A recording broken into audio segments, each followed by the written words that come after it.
सभी को जय सिया राम। रामचरितमानस, जैसे अरण्यकांड और दोहा संख्या 29। हारि परा खल बहुविधि, भय और प्रीति दिखाई, तब अशोक पादप तर, राखे से जतन कराई। जय विधि कपट कुरंग संग, धाई चले श्री राम, सो छवि सीता राखी उर, रटति रहति हरि नाम। यहाँ पे गोस्वामी जी लिखते हैं कि जिस प्रकार भगवान राम माया मृग कपट, माया भी नहीं कपट मृग के पीछे दौड़ते हुए गए थे, उसी छवि को सीता अपने हृदय में धारण करके, तो कौन सी छवि सीता ने हृदय में धारण करी हुई है कि राम उनसे दूर जा रहे हैं। वो छवि नहीं ध्यान में आ रही है। जब वो राम के संग आई, जब वो राम के पीछे पीछे चली, उनको कौन सी छवि ध्यान में अपने हृदय में बसा रही है? जब वो उनको छोड़ के उनसे दूर गए। तो यहाँ पर यही कल जो हम लोगों ने सांसारिक बात तो समझ ली थी, पर यह भी बात है कि हमने किस प्रकार भगवान को अपने से दूर किया। वो साधन कारण सब हम बने भगवान को अपने से दूर करने का। साथ आने का भी साधन कारण वो स्वयं बनी थी। राम ने तो नहीं कहा था तू मेरी पत्नी हो, हमारे साथ चलो। और बाकी सबने रोकने का ही प्रयास किया था। तो यहाँ पर हमें सीता की जो स्वतंत्रता है, जिसको बहुत पॉजिटिव वे में लीजिएगा, स्वाधीनता की वो शक्ति है। और स्त्री है, नारी है, स्वतंत्र है। वो स्वतंत्र है तो अपनी इच्छा, अपनी इच्छा का ही कार्य करती है। वो उससे कोई करवा नहीं पाता है। याद करिए जब जनक जी ने विदा करा था अपनी चारों पुत्रियों को, तो कहा था कि इनसे कभी कोई भूल चूक हो जाए तो क्षमा करिएगा, अपनी दासी की तरह रखिएगा, क्योंकि ये कुछ कुछ ढीठ भी है। ये उनका चौपाई है जिसमें उन्होंने लिखा है। तो जनक जी का दोष नहीं है। जनक जी ने अपनी पुत्रियों के स्वभाव के बारे में, खासकर सीता के बारे में बता दिया कि ढीठ है।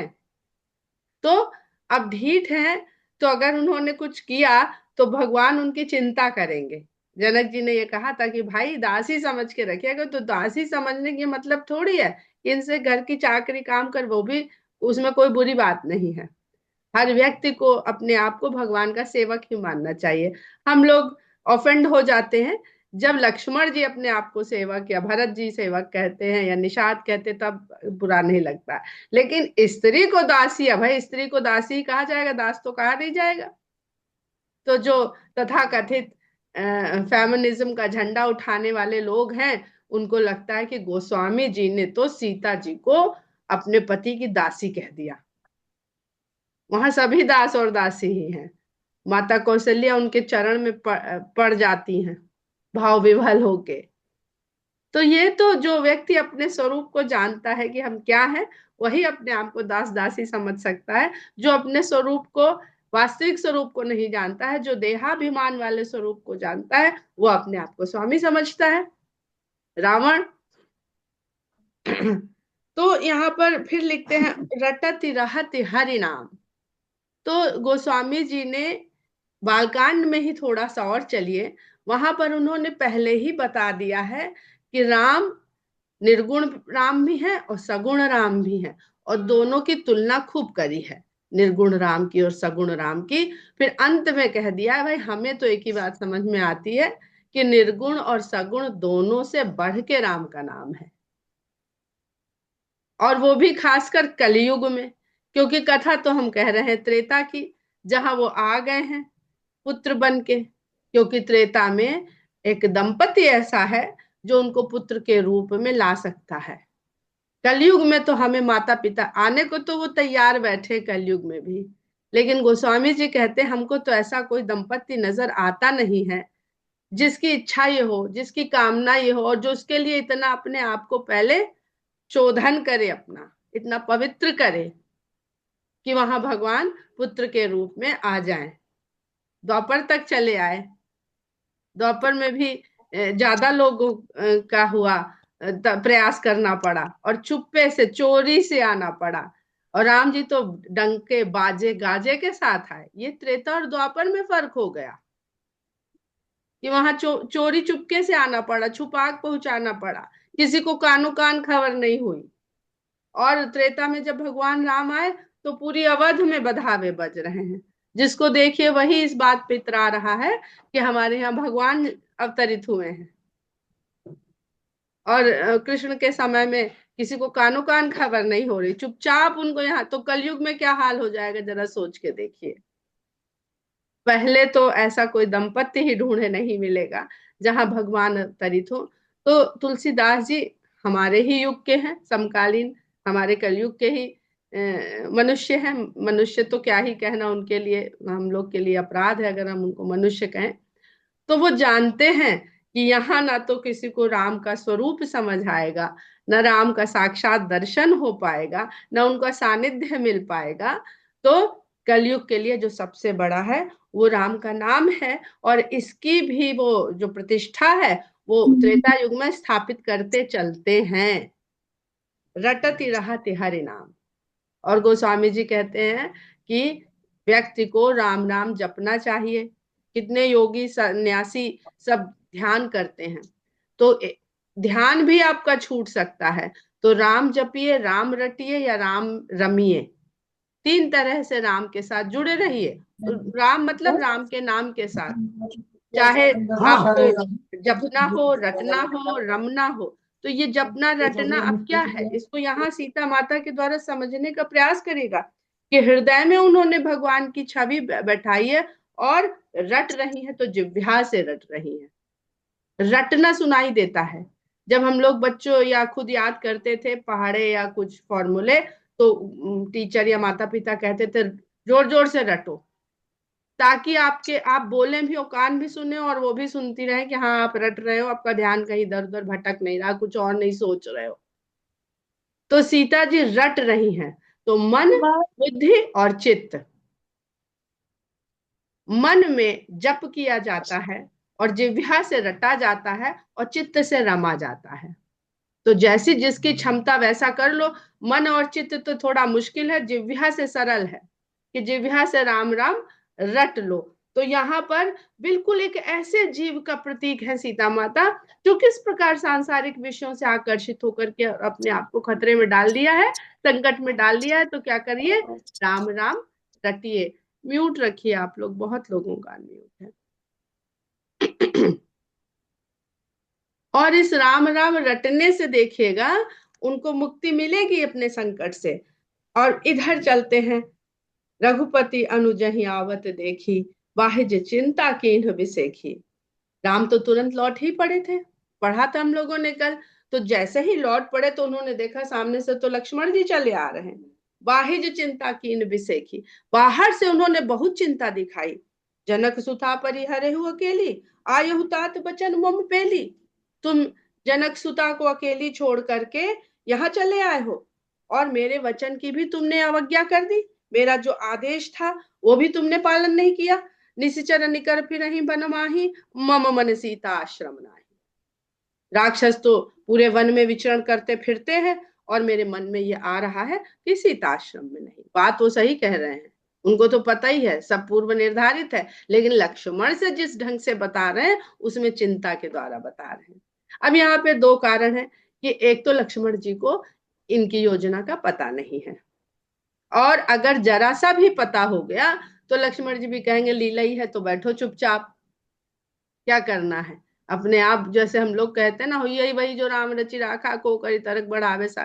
तर्क मत करिए, पर कर्म करने को थोड़े ना मना कर रहे हैं। तर्क मत करिए, ये कहाँ लिखा है कि कर्म मत करिए। तो एक एक चौपाई जैसे जिसका लोग मिसयूज करते हैं उसको समझने की बात है। और दूसरा कि अगर रावण भी कहीं से देख रहा हो अपने गुप्तचरों से, तो उसको भी यही लगे कि हाँ ये तो मनुष्य ही है, इन्हें पता ही नहीं है। भगवान होते तो सर्वज्ञ होते, इन्हें सब पता होता, इतनी चिंता थोड़ी करते। तो और लक्ष्मण जी को पता नहीं है, इसमें भी बहुत गहरी बात यहाँ पे राम कथा हमें समझाती है कि जो ब्रह्म को पता है वो जो उनका अंश है उसे भी नहीं पता है। क्योंकि रामचंद्र जब भगवान ने कहा कि हम अपने अंशों सहित अवतार लेंगे, तो देखिए आए एक रूप में, जो हवि खीर जो आई वो तो एक ही थी, पर वो कैसे अलग हुई, और अलग होने के बाद वो किस प्रकार। तो ऐसे ही हम लोग हैं, अपने को समझ लीजिए कि भगवान के अंश से ही हर प्राणी जन्म लेता है, पर अलग होते ही वो विलग हो जाता है, क्योंकि विषयों में रम जाता है। अब यहाँ पर ये लोग अलग तो हुए हैं लेकिन विलग नहीं हुए हैं, क्योंकि ये कोई भी विषयों में आसक्त नहीं हुए हैं, चाहे लक्ष्मण हो, चाहे भरत हो, चाहे शत्रुघ्न हो। लक्ष्मण जी राम के प्रेम, लक्ष्मण जी को रामानुरागी कहते हैं, रामानुज कहते हैं, और भरत जी को राम का सबसे बड़ा दास माना जाता है, और शत्रुघ्न जी दासानुदास हैं, दास के भी दास हैं। तो ये सबसे कठिन शत्रुघ्न जी की सेवा है। भगवान की डायरेक्ट तो सेवा करना, दास होना सब लोग पसंद कर लेंगे, लेकिन दासानुदास होना कोई नहीं पसंद करेगा, नाम ही नहीं होता दासानुदास होने में। तो हम लोग यहीं पर रहते हैं। निश्चर निकर, हाँ, अनुज गही पद कमल अनुज कर जोरी। लक्ष्मण जी तुरंत भगवान के चरण कमल पकड़ लिए और हाथ जोड़कर कहते हैं, कहे उनाथ कछु मोहि न खोरी, और कहते हैं मैं आपकी आज्ञा मैं उल्लंघन कर दूं। अब ये अलगाव और विलगाव की बात समझिएगा, अलग है तो उन्हें पता नहीं है, ब्रह्म के जो करने के कार्य हैं वो उनके अंश को भी नहीं पता है, क्योंकि इस समय वो उनमें समाहित नहीं है, उनसे अलग है। कहो नाथ कछ मोहि न खोरी, इसमें मेरा कोई दोष नहीं है। अनुज समेत गए प्रभु तहवा, गोदावरी तट आश्रम जहवा। लक्ष्मण जी के साथ भगवान तुरंत वहां पहुंचे, गोदावरी के किनारे, जहां पर उनका आश्रम था। आश्रम देख जानकी हीना, भय विकल जस प्राकृत दीना। आश्रम को जब जानकी से रहित देखा, तब बिल्कुल प्राकृत दीन, प्राकृत यानी आम आदमी, जो प्रकृति से उपजा है और स्वभाव से दीन है, उस तरह वो व्याकुल हो गए। अरे मेरी सीता तो यहाँ है ही नहीं। हा गुण खानी जानकी सीता, और व्याकुल होकर के सीता को याद करके पुकारने लगे कि हे गुणों की खान मेरी जानकी सीता, रूपशील व्रत नेम पुनीता, जो रूप में, स्वभाव में, नियम व्रत में, सब में पवित्र है। बहुत व्याकुल होकर विलाप करने लगे। लक्ष्मण समझाए बहुभांति, पूछत चले लता अरुपाती। अब लक्ष्मण जी उन्हें संभाल रहे हैं, समझा रहे हैं, लेकिन राम को समझ में नहीं आ रहा है, वो लता और पत्रों से पूछ रहे हैं। ये इतना सुंदर प्रेम के वियोग का इतना सुंदर रूप है। अगर भगवान के अंदर प्रेम है, तो प्रेम का वियोग भी उनके अंदर ही से ही संसार में आया है। प्रेम संसार में भगवान से ही आया है ना। भगवान भक्त का प्रेम देख के शरीर धारण कर लिए। तो हर तरह का वियोग भी वही है, संयोग भी वहां है, वियोग भी वहां है। अगली जो स्तुति है उसमें भगवान के विरोधी रूपों का बहुत सुंदर वर्णन गोस्वामी जी ने जटायु की स्तुति में किया है। तो वियोग इस संसार में, प्रेमी और प्रेमिका आपस में जो इतना वियोग अनुभव करते हैं, तो वो आया कहाँ से? अगर भगवान राम के भीतर नहीं होता तो वो इस संसार में उसका अस्तित्व ही नहीं था। हे खग मृग हे मधुकर श्रेणी, तुम देखी सीता मृग नैनी। पक्षियों से, पशुओं से, भौरों की पंक्तियों से पूछ रहे हैं कि तुमने मेरी मृग नैनी सीता को देखा है। खंजन सुख कपोत मृग मीना, मधुप निकर कोकिला प्रवीणा। जितने भी उनको पशु पक्षी, कबूतर, तोते, जितने भी सुंदर पक्षी दिख रहे हैं, सबसे पूछ रहे हैं। और मधुर निकर कोकिला प्रवीणा, जिन पक्षियों की आवाज बहुत प्यारी है, सुंदर है। कुंदकली दाड़िम दामिनी, कमल शरद शशि अहि भामिनी। कुंदकली, अनार, बिजली, कमल, शरद शशि शरद ऋतु का चंद्रमा, और अहिभामिनी जो सर्प की स्त्री है, सर्पिणी है, नागिन है। वरुण पास मनोज धनु हंसा, गज के हर निज सुनत प्रशंसा। ये सब वो उपमाएं हैं जिनके द्वारा सौंदर्य की तुलना की जाती है। कवि लोग, रचनाकार लोग इन सब के द्वारा किसी स्त्री के, नारी के सौंदर्य की, किसी से नाक की, किसी से गाल की, किसी से आंख की, किसी से बाल की, किसी से चाल की, किसी से चमक की, किसी से रूप की, किसी से रंग की, इनसे तुलना करते हैं। तो भगवान कह रहे हैं श्रीफल कनक कदली हर साही, श्रीफल, स्वर्ण और केले ये सब आज हर्षित हो रहे हैं, क्योंकि तुम्हारे यहाँ से गायब हो जाने से ये सब उपमा के लिए हर्षित हो गए हैं कि तुम्हारे रहते तो ये तुलसीदास जी हर जगह लिख देते हैं कि किस चीज से तुलना करें सीता माता की, संसार में कोई ऐसी वस्तु ही नहीं है जिससे उनकी तुलना करें। तो तुम्हारे विहीन हो जाने से अब इनको सबको अपनी अपनी प्रशंसा सुनने का अवसर मिलेगा। नेकु न संग सकुच मन माही, सुन जान की तो ही बिनाजू, हर से सकल पाई जन राजू। तुम्हारे खो जाने से आज ये सब इसलिए हर्षित दिखाई दे रहे हैं कि आज से इनका राज हो गया है। इस संसार में भगवान राम को सब चीजों में हर्ष दिखाई दे रहा है, वो सबसे दुखी स्वयं को देख पा रहे हैं। उनकी नजरों में उनसे अधिक दुखी कोई है ही नहीं। कि भी सही जात अनख तो ही पाही, प्रिया बेग प्रगटस कस नाही। और कहा कह रहे हैं ना, स्त्री का स्वभाव होता है कि उसके सामने किसी और की सौंदर्य की प्रशंसा कर दीजिए तो वो कुछ ना कुछ तिलमिला उठती है, ऊपर से नहीं तो भीतर से ही सही। तो वो कह रहे हैं कि इस प्रकार उनकी प्रशंसा कर रहे हैं कि ये सुन करके कि मैं किसी और की प्रशंसा कर रहा हूं कि भी सही जात अनख तो ही पाही। तुम्हें ये प्रतियोगिता, ये प्रतिस्पर्धा इन लोगों की कैसे सह पा रही हो? हे प्रिया, तुम शीघ्र प्रकट क्यों नहीं हो जाती हो?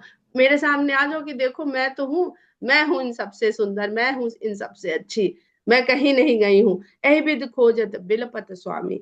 इस प्रकार सीता को खोजते हुए, विलाप करते हुए भगवान मनहु महाबिरही अति कामी, जैसे कोई अत्यंत कामी पुरुष हो जो अपने साथी के बिछड़ जाने से महाविरह का अनुभव कर रहा हो कि हाय अब मैं क्या करूंगा, हाय मेरी प्रिया, हाय मेरी साथी, हाय मेरी पत्नी, इस तरह से विलाप कर रहे हैं। और ऐसा कामी पुरुष का विलाप किया है यहाँ भगवान नाम में विरही कामी का कि सबको यहीं पर आके शंका हो जाती है, तब से लेके त्रेता से लेके आज तक। तो यानी भगवान अपनी लीला में सफल रहे।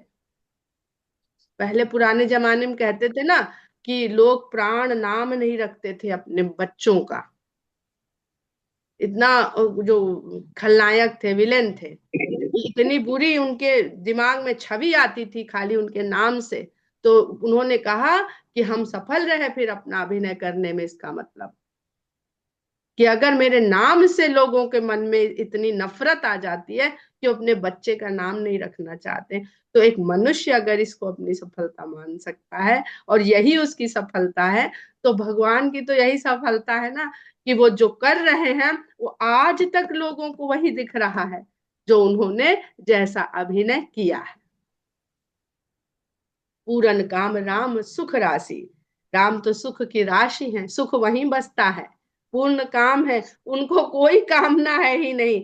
देखिए, मनो महाविरही अति कामी, तुलसीदास जी कहते ही तुरंत समझा देते हैं कि ये बात भक्तों को समझ में आ जाएगी, अभक्तों को समझ में नहीं आएगी। वो तो पूर्ण काम है, उनको कैसी कामना, वो क्यों काम से इतना विरह में व्याकुल होंगे। मनुज चरित कर अज अविनाशी, वो तो अविनाशी हैं, अजन्मे हैं, वो केवल मनुष्य का चरित्र निभा रहे हैं यहाँ पर। आगे पर अब वो जानते हैं कि मनुष्य के ऊपर अगर जैसे डायरेक्टर कहता है ना कि सोचिए सोचिए आपकी माँ की मृत्यु हो गई है, तो अभिनेता कहते हैं हम गए अपने अतीत में, हमने सोचा, हमने उसको अपने भीतर जिया और तब जाके हम इतना अच्छा परफॉर्म कर पाए। तो भगवान तो सब जानते हैं कि मनुष्य के ऊपर जब ऐसी अवस्था आएगी तो वो किस तरह से विलाप करेगा, कैसी उसकी दशा हो जाएगी। उन्हें किस वही इस राम कथा के, इस पूरी लीला के तो लेखक भी वही है, निर्देशक भी वही और अभिनेता भी वही है, तो उन्हें तो किसी को समझाना नहीं है। आगे परा गीध पति देखा, सुमिरत राम चरण जिन्ह रेखा। ऐसे ढूंढते हुए, विलाप करते हुए जब आगे बढ़ते चले जाते हैं तो वहां पर गिद्धों के राजा को देखते हैं। सुमिरत राम चरण जिन्ह रेखा, जो राम के चरण की रेखाओं का स्मरण कर रहे हैं कि यही कहीं राम के चरण चल फिरते हुए मुझे दिख रहे हैं, राम कहीं से आ जाते तो मैं उनको ये संदेश दे सकता जिसके लिए मैंने इतना प्रयास किया है। कर सरोज सिर पर से कृपा सिंधु रघुबीर, जैसे ही राम ने गिद्ध जी को देखा तो कर सरोज सिर पर से अपने कमल जैसे हाथ उनके सिर के ऊपर फिराए, स्पर्श किया। कृपा सिंधु रघुवीर, कृपा के सागर रघुवीर ने, जो रघुवीर, अब देखे सीता माता के क्यों कहा था उन्होंने कि हे कृपालु रघुवीर जाइए, तो वो वीर की तरह गए, और वीर की तरह गए तो लौटे तो गिद्धराज के ऊपर कृपा कर रहे हैं। कोई करेगा ऐसा? नहीं, वो कहेगा अरे भाई अभी हमें तो देखो बहुत काम है, रोता पिलकता हुआ आदमी सुनता नहीं है किसी की।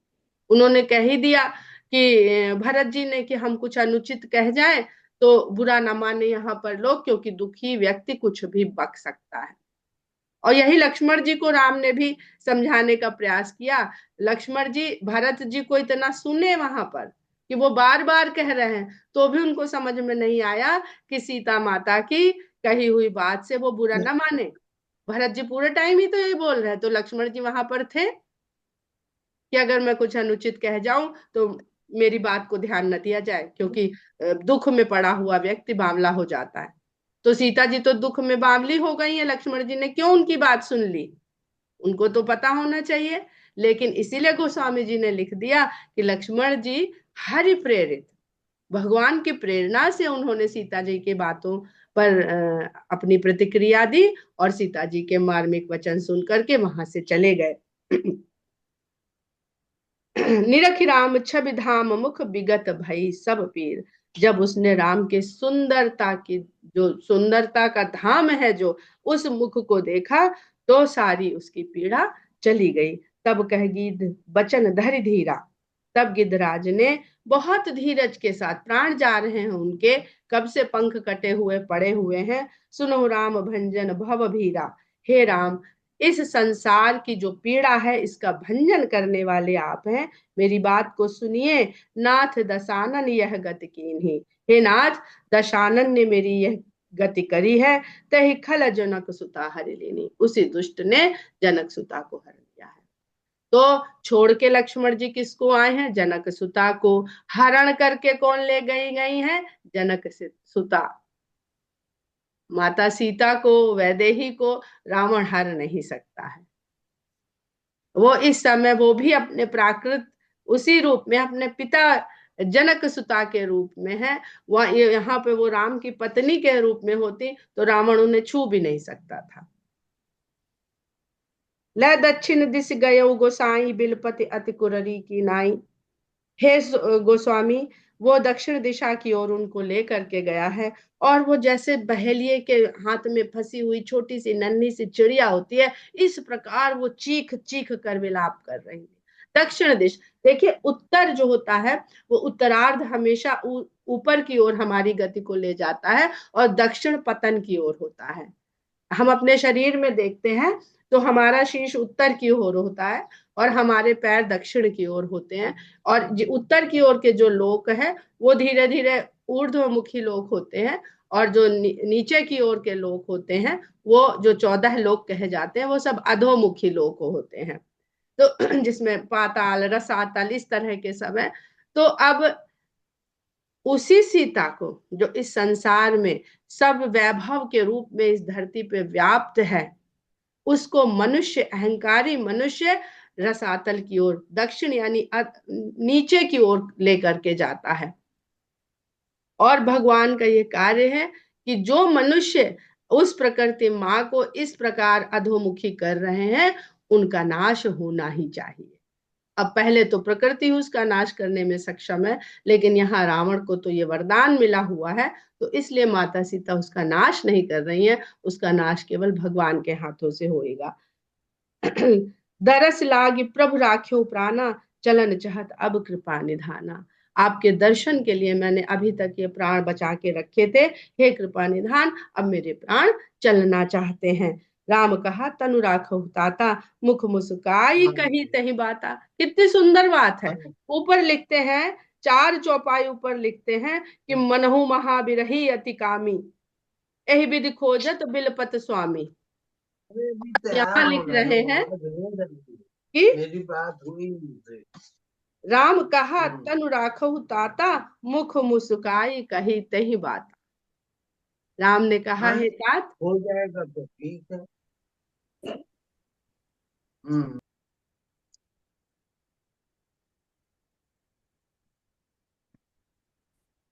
आप अपने प्राणों को अभी कुछ देर और रखिए।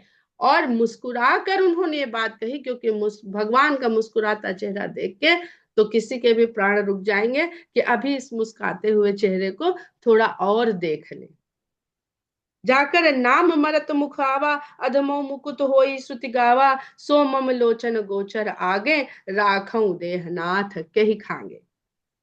तो जटायु जी कहते हैं, यहाँ अध्यात्म रामायण में जटायु जी के लिए एक बड़ा सुंदर उन्होंने व्याख्या करी है कि जब वो घायल पड़े हैं, उनके शरीर से बहुत सारा रक्त बह रहा है, तो रामचंद्र जी अपनी उनको लेते हैं, कंधे से लगा लेते हैं, और कंधे से लगाने के बाद अपनी जटाओं से उनके घावों को पोंछते हैं, और वो अपनी जटाओं से स्पर्श करने के कारण जटायु का जटायु नाम सार्थक होता है, जो भगवान की जटा से भी स्पर्श कर लिए। इसलिए वो, और देखिएगा तो यहाँ से अरण्य कांड से जटा का बहुत सुंदर वर्णन रहेगा। राम ने अपने केशों को जटा बनाया, जटायु जी मिले, और फिर उसके बाद सीता कृष्ण तनुशीस जटा एक बेनी, और उसके बाद त्रिजटा। तो ये जटा के द्वारा जो हमारा जहाँ पे चित्त होता है, ये क्या गोस्वामी जी हम लोगों को कहना चाह रहे हैं, समझाना चाह रहे हैं, ये सब बड़े सुंदर पक्ष हैं जिन पर हमको जरूर चिंतन करना चाहिए। तो कहते हैं कि जिसका नाम अगर मरते समय मुख में आ जाए, अब देखिए वही जो हमने शुरू में बात कही थी ना, या जप लो या रट लो या रम लो। तो कहते जिसका नाम मरते समय अगर मुख में आ जाए, तो कितना भी नीच क्यों ना हो, वो मुक्ति को पा जाता है, ऐसा श्रुति गा गा के कहती हैं। श्रुति यानी सुनना, तो राम का नाम सुनने से भी स्मृति में राम जाते हैं, इसलिए श्रुति और स्मृति कहा जाता है हमेशा वेद को। श्रुतियों के बाद स्मृतियां लिखी गई ना, तो हर बात का एक इसमें सुंदर पक्ष है कि राम का नाम रटो, जपो, रमो या सुन लो। सो मम लोचन गोचर आगे, वो मेरे आंख रूपी जो मेरी इंद्रिय है, उसका पूरा उसका विषय बन के आ गया। आंख का काम क्या है? देखना। और आज मेरी आंख क्या देख रही है? आपको साक्षात देख रही है। राखूं देहनाथ के ही खांगे। अब मैं किस लिए अपनी देह को रखूं? वही दशरथ जी वाली दशा हो गई। दशरथ जी के मित्र ही तो हैं जटायु। तो कहीं ना कहीं से जो मित्र होते हैं, वो कहीं ना कहीं से समकक्ष होते हैं। समकक्ष से ही मित्रता होती है, कोई थोड़ा ऊपर कोई थोड़ा नीचे। जल भरी नयन कहीं रघुराई, तात कर्म निज ते गति पाई। तो जटायु जी तो पूरी अपनी शरणागति वहां दिखा रहे हैं, अपने भाग्य को सराह रहे हैं, लेकिन भगवान राम आंखों में जल भर के कहते हैं कि हे तात, आपने अपने कर्म से यह गति पाई है। यानी वो संसार को ये संदेश दे रहे हैं कि वो भले कह रहे हैं कि जाकर नाम मरत मुख आवा, अधमो मुकुत होई श्रुति गावा, पर भगवान क्या प्रतिष्ठित कर रहे हैं? अपनी प्रशंसा स्वयं नहीं ले रहे हैं, ना कर रहे हैं। कहते हैं कि तात कर्म निज ते गति पाई, अर्थात हे जीव, तुम अपने कर्म से ही गति पाओगे। परहित बस जिनके मन माही, और पूरा सिद्धांत बता देते हैं कि इस गति को प्राप्त करने वाले कौन से जीव होते हैं। परहित बस जिनके मन माही, तिन्ह कहूं जग दुर्लभ कछु नाही। दूसरे का कल्याण करने की भावना जिनके मन में सदा बनी रहती है, उनको इस संसार में भरा क्या दुर्लभ है। और जो सबसे अंतिम गति है, सदगति, वो आपको आपके कर्म के कारण, इस परहित की भावना के कारण मिल रही है। तनु तजितात जाहू मम धामा, देव काह तुम पूरन कामा। कहते हैं कि आप इस तन को त्याग करके मेरे धाम को जाइए, मैं आपको क्या दे सकता हूं, आप तो स्वयं पूर्ण काम है। यानी भगवान का साक्षात्कार करने से भगवान से एक रूपता हो गई। पूर्ण काम राम सुख राशि, पढ़िएगा दोहा 30 के ऊपर की चौपाई। पूरन काम राम सुख राशि। और यहाँ भगवान स्वयं स्वयं कह रहे हैं, देव का तुम पूरन कामा। तो भगवान और भक्त एक रूप हो गए। तो ये भाव कौन सा भाव कहलाता है? इसको कहते हैं साक्षात्कार भाव। साक्षात्कार भाव में ईश्वर से एक रूपता हो जाती है, जो मारीच के साथ भी हुआ और जो जटायु के साथ भी हुआ।